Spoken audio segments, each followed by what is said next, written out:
प्रेम पत्र राधा स्वामी भाग तीसरा, सिलसिला वचन नंबर 5, राधा स्वामी मत उपदेश, भाग छठा।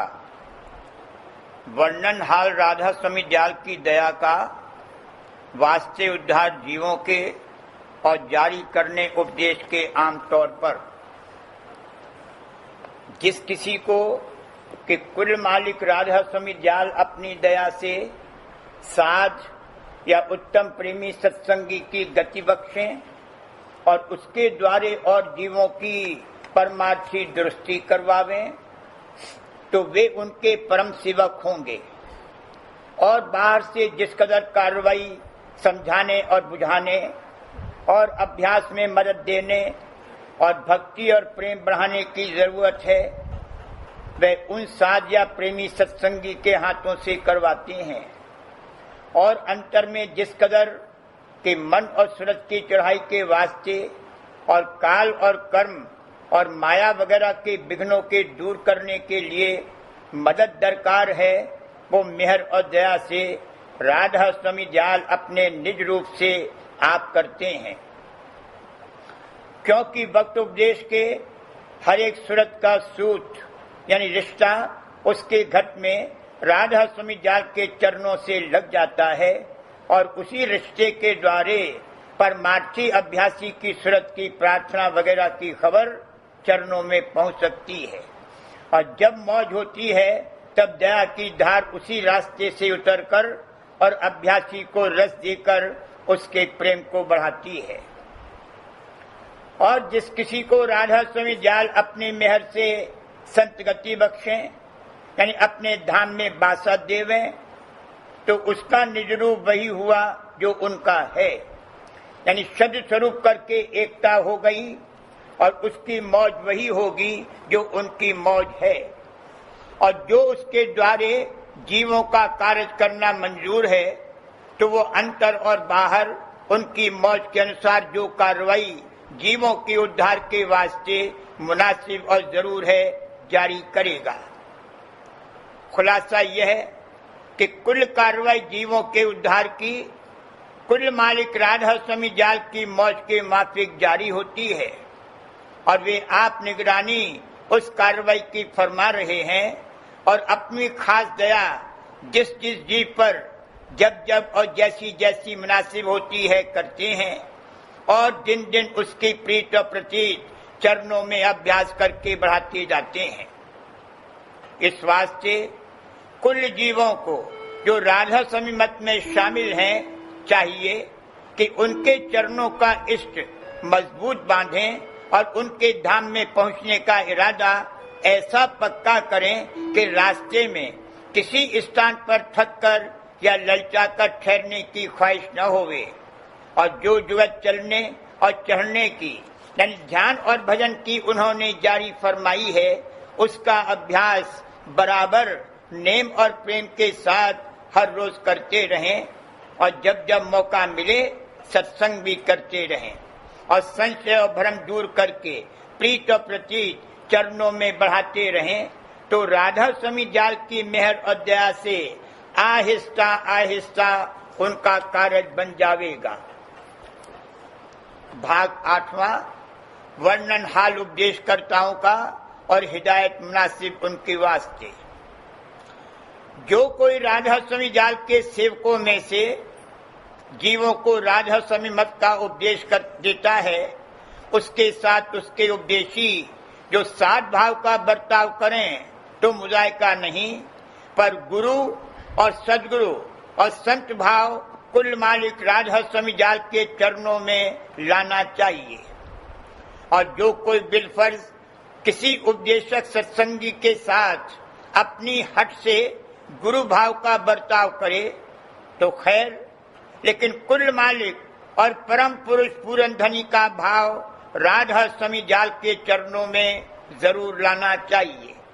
इसमें उसका कार्य बहुत दृष्टि के साथ और निर्विघ्न बनेगा, क्योंकि राधा स्वामी दयाल की मेहर और दया उसकी संभाल और रक्षा करेगी। जो कोई सत्संगी अभी आप ही अभ्यासी हैं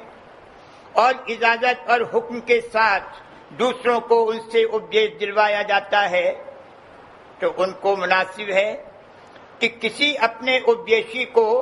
अपने साथ साध भाव का बर्ताव न करने दें।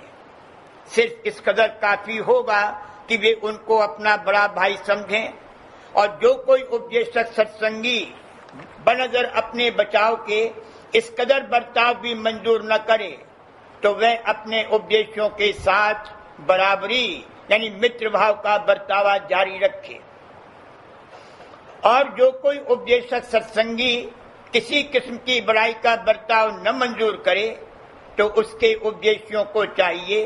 कि उसके साथ मित्र भाव बरतें और साध भाव या बड़े भाई का भाव न बरतें, और संत सद्गुरु और कुल मालिक का भाव राधा स्वामी जाल के चरणों में लावें। राधा स्वामी जाल के किसी सेवक को जो जीवों को उपदेश राधा स्वामी मत का देता है, किसी सूरत में अपने उपदेशियों पर दावा गुरुवाई का नहीं बांधना चाहिए। ये स्वभाव और दस्तूर संसारी यानी लोभी और मानी उपदेशकर्ताओं का है। जो यही हालत राधा स्वामी जाल के सेवक की हुई, तो वह भी संसारी गुरुओं में दाखिल हुआ।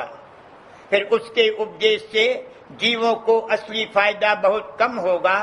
यानी उनके मन की गढ़त बिल्कुल नहीं होवेगी, और इस सबब से अभ्यास में तरक्की भी नहीं होगी,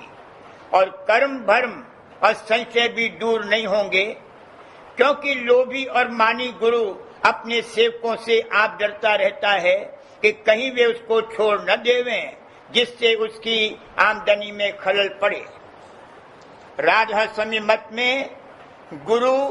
सदगुरु और संत नाम कुल मालिक का है, और उपदेशकर्ता का दर्जा साध या बड़े भाई या मित्र के माफिक होना चाहिए।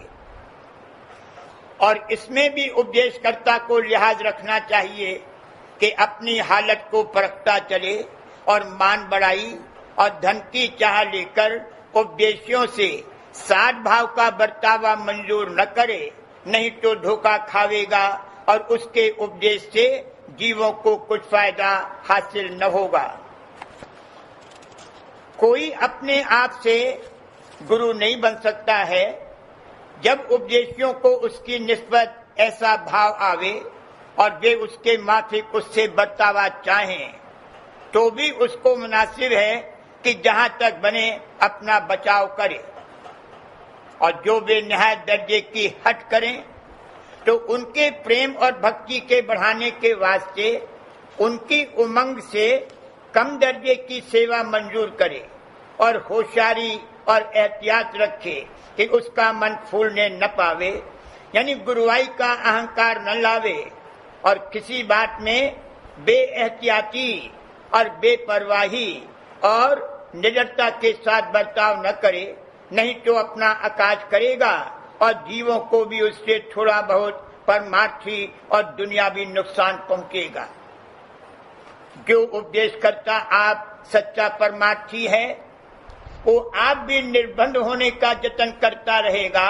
और अपने उपदेशियों के बंधनों को भी सहज सहज ढीला करता और काटता जावेगा। न कि उपदेशियों के संग अपने वास्ते नया बंधन पैदा करेगा और उन पर दावा गुरुआई का बांधकर जोर चलावेगा, या किसी तरह की उनकी तहकीकात और तलाश में जो उनके मन में अभी पूरी प्रतीत राधा स्वामी मत की नहीं आई है, या किसी तरह के शक और शुबे बाकी हैं, या किसी और इष्टों में उनका मन अभी बंधा हुआ है, हर्ज और खलल डालेगा। इस खौफ से कि कहीं वे उसको छोड़ न जावें और उसकी मान बढ़ाई और आमदनी में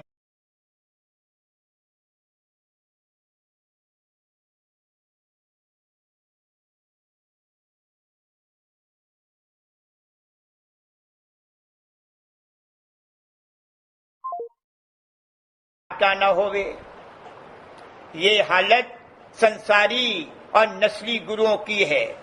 और जो कोई ऐसा बर्ताव करेगा उससे जीवों का कार्य कुछ नहीं बन सकेगा, और न उनकी टेक पिछले इष्टों और कर्म धर्म की काटी जावेगी, और न राधा स्वामी मत की पूरी प्रतीत आवेगी, और न राधा स्वामी जाल के चरणों का पक्का और सच्चा इश्क बंधेगा। जो हाल की ऊपर लिखा गया अभ्यासी सत्संगियों का है, जिन्होंने मान बढ़ाई और धन और भोगों के लालच से बगैर हुक्म और इजाजत के उपदेश करना शुरू कर दिया है, या थोड़ी सी इजाजत खास शर्तों के साथ हासिल करके और फिर उन शर्तों को भूलकर मनमुक्ता के साथ कार्रवाई उपदेश की आमतौर पर जारी कर दी है।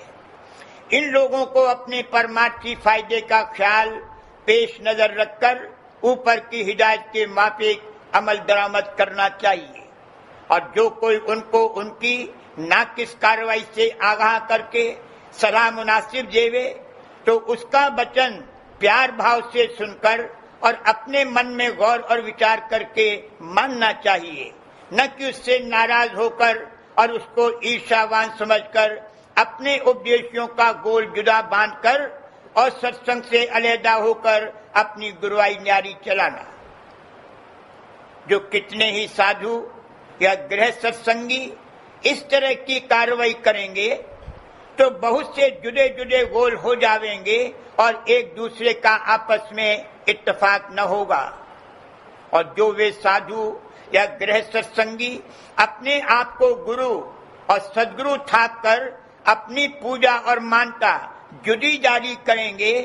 और राधा स्वामी जाल की संगत और गुरुद्वारे से जो आगरे में है अपना ताल्लुक न रखेंगे या मेल मिलाप छोड़ देंगे, तो कुल मालिक राधा स्वामी जाल का इष्ट और उनके चरणों की भक्ति आहिस्ता आहिस्ता कम या गुम हो जाएगी। इसमें बड़ा भारी हर्ज राधा स्वामी मत के प्रकाश में वाक़ होगा और ये भारी नुकसान उनके सबब से पैदा होगा जो ऐसी कार्रवाई मनहट और अहंकार और खुद मतलबी की वजह से शुरू करेंगे और समझौती पाने पर भी उसको अपने तौर से जारी रखेंगे। मुनासिब तो ये है, बल्कि हर एक राधा स्वामी मत के सत्संगी पर फर्ज है कि जो जो राधा स्वामी मुनासिब तो ये है, बल्कि हर एक राधा स्वामी मत के सत्संगी पर फर्ज है कि जो जो राधा स्वामी जाल का इष्ट रखते हैं और राधा स्वामी धाम में पहुंचना चाहते हैं, वे सब आपस में भाईचारे के तौर पर बर्ताव करें और एक दूसरे से भाव और प्यार के साथ पेश आवें, न कि अपने अपने उपदेशक की टेक बांधकर कुल मालिक राधा स्वामी जाल का इष्ट भी ढीला कर दें और एक दूसरे की ईर्ष्या करके आपस में विरोध पैदा करें। ये बड़ी लज्जा की बात है और इस मत पर जो कि आम भाईचारे का रिश्ता मजबूत करने वाला है भारी इल्जाम लाती है और कुल मालिक राधा स्वामी जाल की मौज के बरखिलाफ है।